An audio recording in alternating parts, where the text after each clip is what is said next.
錯，仲有2個禮拜到嘅時間咧，就踏入呢個農曆新年啦。代表香港嘅 J 係代表加拿大嘅 Jessica。今次呢條片都係講香港同加拿大嘅分別。香港就一定唔使講，都係比較節日氣氛嘅。但係你哋加拿大係咪都係要去到唐街先至感受到氣氛？多啲亞洲人嘅地方啊，即係例如多倫多、溫哥華嗰啲大嘅城市，而家多啲移民咗去。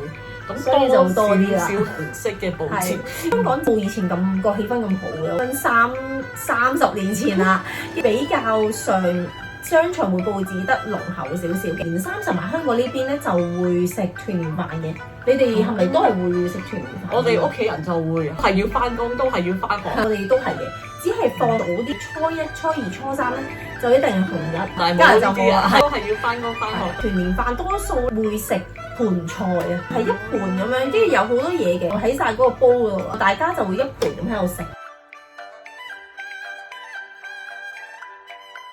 但係我哋就會食 pizza，或者個燒雞，好似 roast turkey。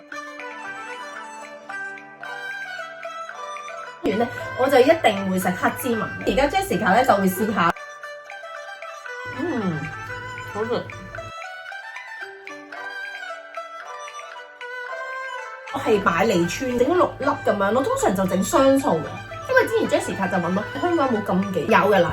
將我盡量所知嘅佢講出嚟。我媽咪嗰陣時嘅年代講啦，佢話年30晚咧就一定沖好晒涼啦，洗好頭，去到初7先可以再洗頭啊。我話先，7日唔可以洗頭咯。哇，咁係啊，通常都會着紅色衫嘅，因為我哋兩個都着咗紅色衫。或者着粉色啦，紅色喜慶嘢啊！如果係新年度打爛嘢咧，我婆嗰陣時會講落地開花，富貴榮華。成個新年啦，去到我記得好似係初15定係唔知點樣，係唔會掃嚟嘅，唔會吸塵嘅，因為會掃走啲好嘅嘢。拜年嘅時候咧，就會講啲好嘅説話啊，身體健康啊，青春常駐啊，大吉大利啊。如果做生意嘅話咧，你就可以同佢講生意興隆。外國人咁講 Happy New Year。年30晚期做法，佈置堂嗰盒好傳統，好都專㗎。瓜子懵墩瓜子，利是糖啦，M&M 嘅朱古力，2寶一啲嘅 nuts 啦，我哋一齊擺好。哇正！哇，我擺喺中間。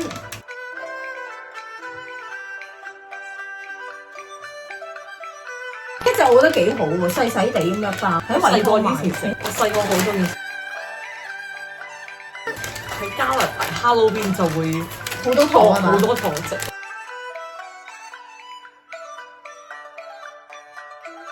好中意做呢一個位啊，即係擺晒啲糖啊，話好開心咁樣咯。會擺啲桔啊同埋利是封喺上面咁樣。而家咧，我哋就可以食下啦。我最中意環節，你最中意咩食咩色啊？我中意綠色啊！你中意綠色？誒同我一樣喎，黃色。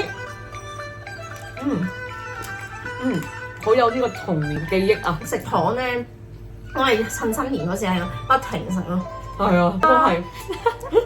椰果糖我就中意食綠色咯，你中意食咩色？我未試過呢種。你睇下好食㗎，試下黃色。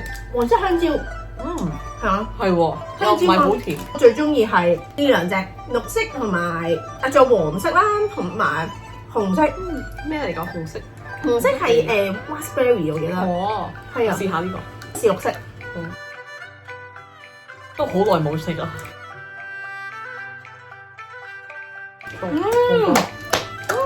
我係立幾粒㗎，立走翻屋企食啊！我試過有啲係黐牙，你有冇食過有啲瑞士糖係黐牙？係啊，呢隻冇咁黐好食。奶奶就會喺旺角金燙嗰度咧就買咯，就執唔知幾粒咁樣就磅。芒瓜之後我最中意食㗎，我唔識剝，唔緊要。芒瓜之後我係每次一攞咧，係攞好多啦，跟住又堆積如山咁樣啲殼。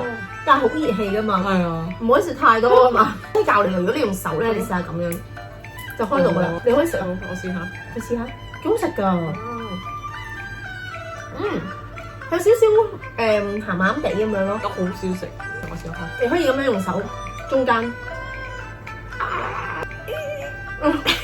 開咗，哦，成功！哇耶，成功啦佢，整完個糖粒之後就會幫手包利是啦。我頭先喺惠康度見到，好得意喎。通常係好傳統嗰啲係好紅色啊，好得意啊！我18個就賣15蚊咯，都我諗都 OK 喎 OK 咯 OK 喎係咯。初一就去男家度拜年，初二咧翻女家度拜年，跟住初三就唔拜年，因為赤口，啲人就話赤口會鬧交，就會去車公廟拜神。跟住就會去買個風車。我媽咪好似係上年定係再上年前年開始，佢就叫我哋食水餃，因為餃子找銀啊，搲住啲錢啊。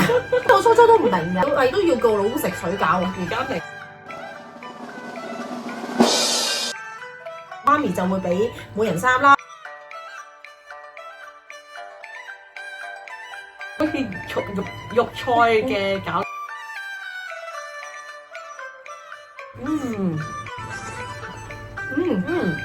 好有呢個溫暖嘅感覺。行去拜年咧，係會準備賀禮嘅，可能你哋叫禮物咁樣。係咯，禮物。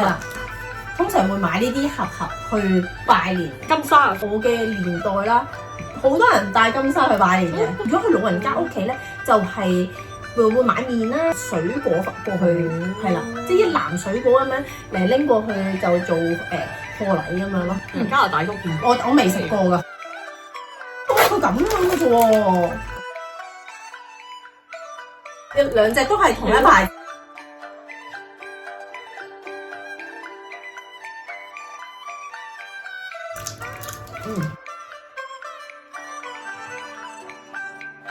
咁味，好似繽紛樂咁樣。係咯，金沙唔使講啦，金沙肯定好食。我覺得以前大粒啲咯。係咯，我覺得係。而家好似細粒啲咁樣。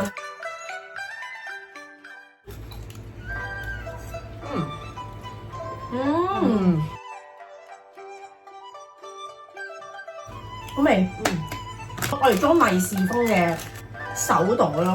以前咧成日覺得紅波杯好核突㗎嘛，幾好喎。入邊係好似銀包喎。係啊，有格仔喎。即係佢呢啲間隔咧係自己嘅，你可以唔要都得嘅呢啲。跟住就係咁樣咯，幾好喎。有用有用有用啊！呢個真係對咪對要派利是人好有用咯。話收利是人都好有用嘅其實。幾時開得㗎？問得好啦呢個，我媽咪嘅師姐係過咗初15日後先至可以拆啲利是。初7咧就係人日，即係人人都生日嘅一個節日。同我仔講，你過咗初7先拆利是咧，你都開心啲啦，係嘛？即係人人生日嘅日子，你可以拆啲利是係咪？生日禮物咁樣樣。係啦係啦。咁到初15日，揮春係幾時貼嘅？我自己喺屋企嘅做法就係年30去貼嘅。紙咧係我喺周樂倉買嘅。即係 cut 咗一半嘅，呢隻咧就係科目筆，輸咗嗰個就要寫線剪2色嘅剪。OK， 我輸咗鋪，冇人輸夠，輸咗鋪剪。OK， 咁我先啦。見過呢一隻嘅科目筆啦，我寫身體健康，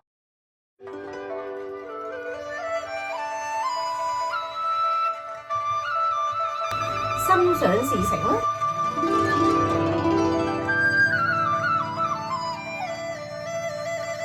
到 Jessica 寫啦。哇！呢個筆好寫喎。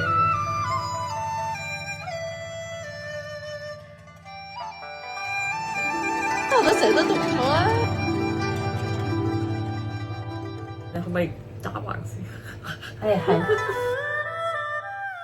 咁條片咧就去到啦。咁呢條片咧就俾個 like 我哋啦，同埋喺下面留言，記住去訂閱我哋 channel。下一條片係祝大家身體健康，心想事成，大家大利，平安喜樂。